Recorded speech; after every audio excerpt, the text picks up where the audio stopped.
package in the mail, MSX games from Japan. Collecting without fail those shoot 'em ups, that's the plan. He doesn't just collect them, he also codes them too. Join us and we'll go on electric adventures with you. Hey YouTube, Electric Adventures here with my monthly update for April 2020. Wow, the months and time goes by quickly. Didn't make a lot of videos this month. It's interesting with the COVID and working from home. We have a large number of family members at home in our house all the time. So getting access to TVs and doing extra work to pay the bills and things like that means I've had less time to do things like come in the game room and do stuff. But I do believe since I did my last monthly update, I have cleaned up this room quite a bit. I'll link to another video where I show my new sit-down gaming area, which is where I'm sitting at the moment, and the view to you would look the same because the couch hasn't moved. But I have tidied things up and shuffled the arcade machines a little bit and things like that. So I show on that, and it was, you know, it was a fair exercise in taking all this apart and assembling the new cabinet and things. I might put a little, which I didn't put in the other video, there's a little montage of photos that I took as I went, which I didn't end up including in that video. So I'll move on to other pickups. So April was my birthday month as well, so there's going to be birthday pickups in this, but before my birthday, and things have been arriving that I ordered quite a long time ago. So post obviously around the world is obviously completely messed up, and things are coming in completely random order. So I believe there was a Metal Jesus Rocks video where he covered some PS4 titles. I'm not sure if he was strictly talking about limited run games or anything like this, and this, I don't think this is a limited run game, but it is a special edition. And one of them I thought, well, that sounds quite interesting, and I haven't had a PS4 game that I've really sat down and played for a while, and I decided to get this one. It's Ghost 1.0, because I do like the original, you know, Metroidvania type games, a bit of a platforming shooting action, and I got this and I have really enjoyed it. I've actually almost finished it, which is amazing for me in this era of modern games where I'm hardly playing any of them at all.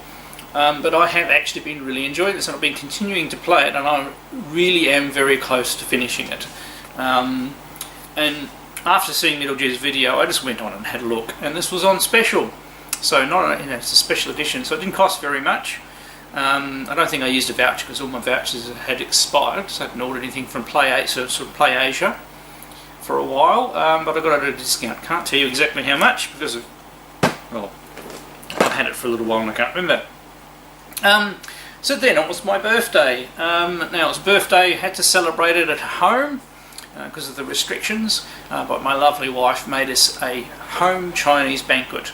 So we started with chicken and corn soup, followed by some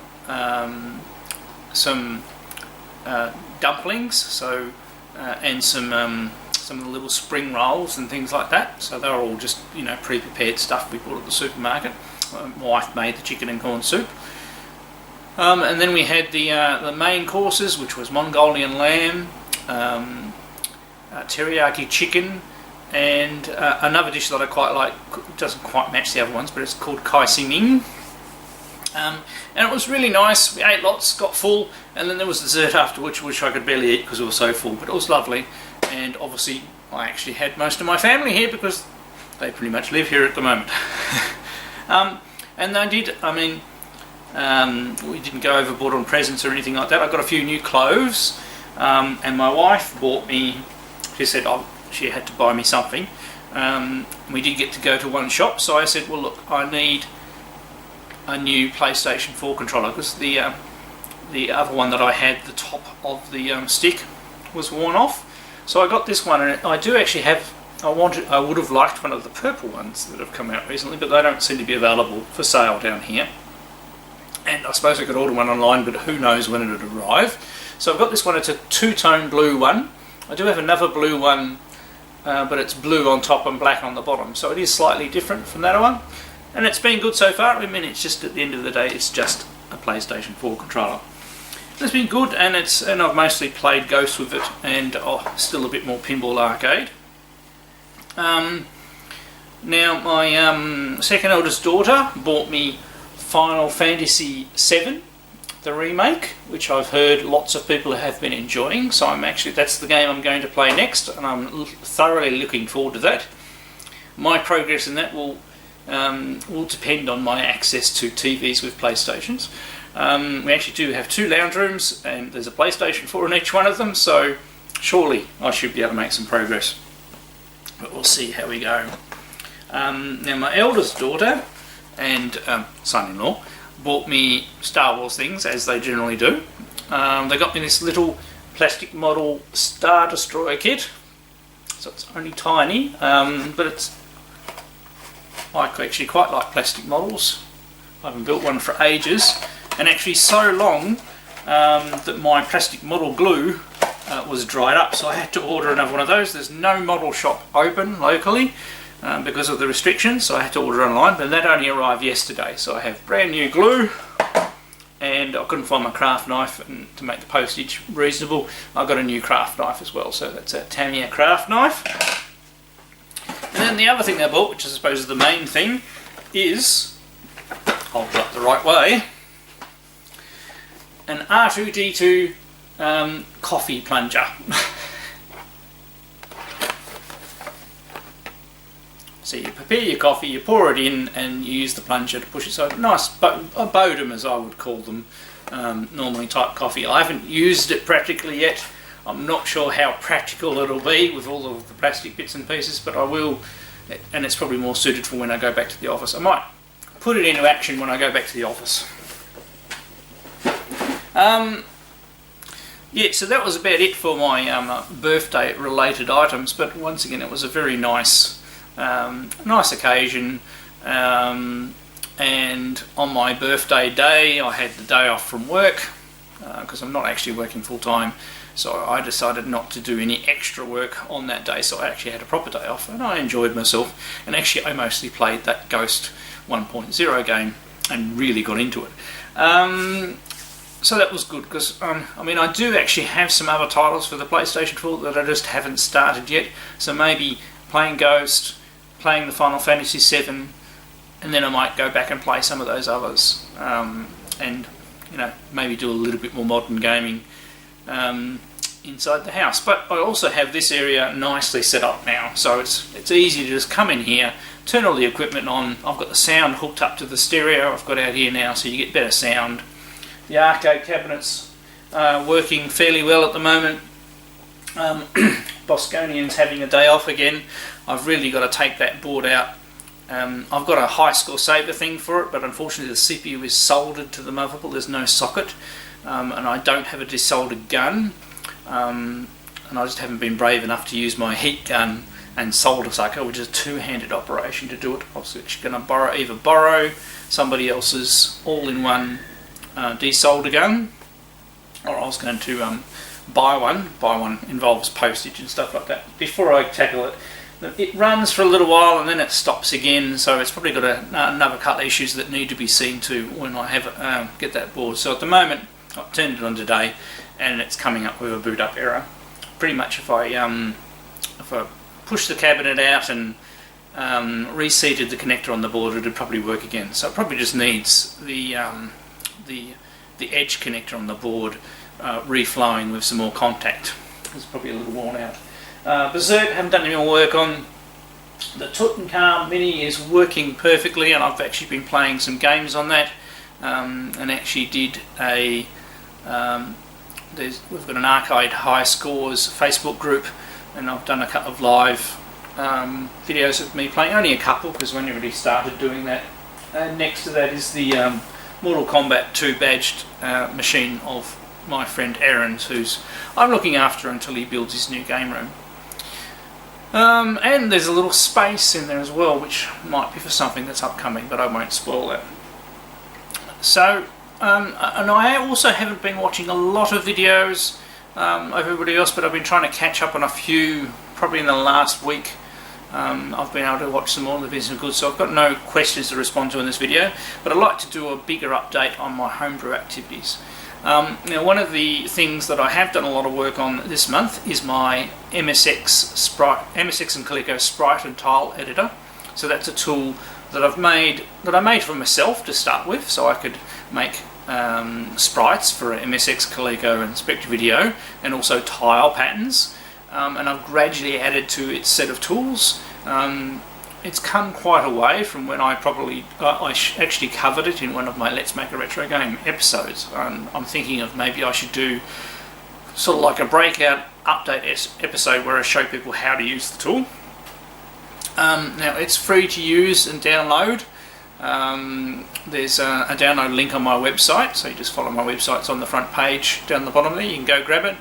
And I have got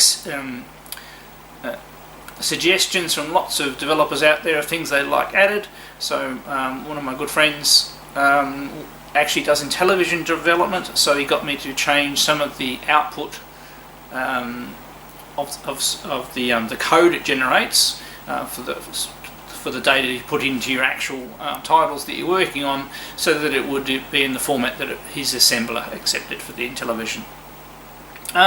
So I've been adding all sorts of those things to it, and I've been doing more work on Berzerk. And the best thing for me to do was to add more features to my own tool, and so I've published a couple of versions over the last couple of weeks. So, speaking of Berzerk, Berzerk is actually progressing really well. I've done all of those little polishing finishes, like it now has a proper title screen. It has the high score table which displays and has a couple of inbuilt static scores. And if you beat a high score, you can enter that and it'll go into the right place in the table and things like that. All those little things. The game is playing reasonably well. There's a little bug in the robot shooting logic, so sometimes they shoot and sometimes they don't shoot at all, so I need to fix that. There's a little bit of collision detection finesse to do. At the moment, it's just treating all of the wall tiles as a same size block, and it needs to do a different collision routine depending on which block you're going past. Because if you think about it, if you're going past the end part of a wall, it's only got a little bit sticking out, or if you're going a vertical wall, it's only that high. So I just need to have different measurements for those, and that'll make the collision detection spot on. And because it needs to be just like the original Berzerk, it was pretty much pixel perfect collision detection, so we need to get it to that. I'm fairly happy with the robot's movement logic, and I suppose the only game feature that I haven't implemented now would be Evil Otto. So he's pretty much next. Add him, get him working, and then finesse all those little bits, and it can go to beta. So he's really close. And the voice is working. I just need to reorganise that a little bit. The voice is broken up into different words. I just need to write a little routine on top of the routine that I have at the moment, that rather than just say play word, it plays these list of words in order until it's told to do otherwise. Because Berzerk actually mixes the words up in different combinations to give quite a bit of variety of voice in the game. And the speech is it's not going to be total crystal clear like the arcade game, because we are dealing with the ColecoVision's native sound chip here, and it's only got so much range in its volume, which is what you do to do speech on these machines, is you fluctuate the volume rapidly, and so yeah, it's not as clear as the arcade game, but it is still understandable speech. And if I don't say so myself, I think the sound effects sound awesome and pretty much spot on to the arcade. So it's looking very good, and the game's playing well, and there is still room left in the ROM cartridge, so I'm not going to bust my 32K, which is excellent. Now, earlier in the month I sent off what is pretty much the final beta for Cavern Fighter, also just for the Coleco at this stage, but I will be releasing that one definitely for the MSX and original Spectravideo. Just going to get the Coleco version out first. So we do need to design, there's no art for that one yet though, so it needs a box design, and obviously that box design flows into the manual. So I need to get those things done, and no actual physical cartridge is going to be produced at this moment in time because everything's pretty much on standby, but that doesn't mean I can't keep working on these, getting them all ready, so when things clear up we can get these things manufactured quickly. I also played around a little bit and did a little bit of a teaser thing on my social media things about, so the original, back in the day I released Meteor Swarm, which is an asteroid sort of clone. On the B side of that tape I had a game called Birds of Orion. Now when I originally wrote that game, that was actually intended to be pretty much a my own version of Phoenix, and that's where it was heading. That B game, and the reason why I made it B game is it's only small, it's only got a couple of different enemy waves, and like it was only 4K on the original Spectravideo back when it was written. So I've postulated of doing a Birds of Orion 2, where I will do all of the waves from the Phoenix arcade game, and make that for the Coleco, MSX and Spectravideo as well. So that's an upcoming project. It's only in the early design thinking about phase, and I won't really start on that until, most important, I get some more work done on Sydney Hunter and the Caverns of Death for the NES. Now that I've got Cavern Fighter cleared, Berzerk's almost there, I can totally focus on that one and get it out of the way, because I have lots of homebrew stuff I'd like to be working on, but I sort of get into a state where I'm holding myself up because I've got too many things to do, and I think that's a side effect of my illnesses, you know, with my neck and my back and all the drugs that I was on before, that I wasn't able to clearly make a choice on what I was working on at any one point in time. It didn't feel like I was making progress on anything, whereas I seem to have solved that as well. So other things I've done when I have been sitting at a computer all day at home doing work, I have also done things like tidied up my website a little bit. It still has some more work to do. I'd like to make it better. I also found 2 more digital copies of 2 of the old magazines and restored them to the website. That's the Computer MSX and Spectravideo Computer Forum. So issues 2 and 3 are up on my website if you want to go and have a look. I have more issues. I've just got to get them scanned and digitised properly. I don't have a flatbed scanner unfortunately anymore, and I did try taking just pictures with my iPhone, but it's very hard to keep them flat, whereas a flatbed would be better. I do have a flatbed scanner here, but it's not working. I'll have to see if I can fix it. But more of those will be put up on my website, and I'll try and figure out a way I can add more to the development progress of each of the titles I'm working on the actual website. Yeah, the more I automate those things, the more easier it will be for me to update them. So, I've been working on a lot of things. Just been a little bit of a slowdown on the YouTube side of things, but I do want to make some more content. So I still have Let's Make a Retro Game to continue. Maybe making that side episode will get me back onto that properly. The next proper episode is very technical because we're talking about music, and there was more preparation in that than I realised. But it is almost ready to go. Finding time to record is hard, so it's actually taken me like this. Even this is quite a few days later than I originally intended. I wanted to do it this last weekend, but I just didn't get the chance. So I hope everybody out there is well and their families are well, and you're staying away from this nasty virus and social distancing. Let's keep it going and beat this virus until there is obviously a vaccine. Alright, I'm Electric Adventures. Thanks to all my subscribers. Thanks for watching, and I'll catch you next time.